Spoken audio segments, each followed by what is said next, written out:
বাবুই পাখিরে ডাকি বলিছে চড়াই, কুড়ে ঘর থেকে করো শিল্পের বড়াই। আমি থাকি মহাসুখে অট্টালিকা পরে, তুমি কত কষ্ট পাও রোদ বৃষ্টি ঝরে।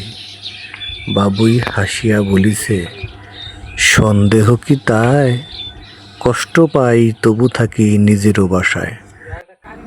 পাকা হোক তবু ভাই পরেরও বাসা, নিজ হাতে গড়া মোর কাঁচা ঘর খাসা। কবিতাটি বাবুই পাখির বাসা। কবির নাম হচ্ছে রজনীকান্ত সেন। এই বাবুই পাখির বাসা দেখে তার কবিতাটা মনে পড়ল, তাই শোনালাম।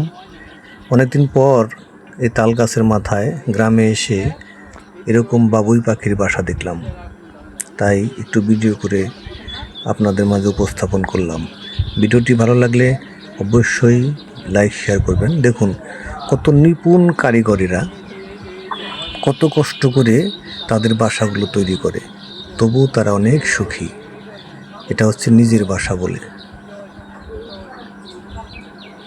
আসলে নিজের তৈরি নিপুণ কারিগর বলতে হলে বাবুই পাখিকেই বলতে হবে। তার নিপুণ হাতে তৈরি করা কাঁচা ঘর খাসা, যেটা কবিতার মাধ্যমে বাবুই পাখি বলেছিল। ধন্যবাদ সবাইকে।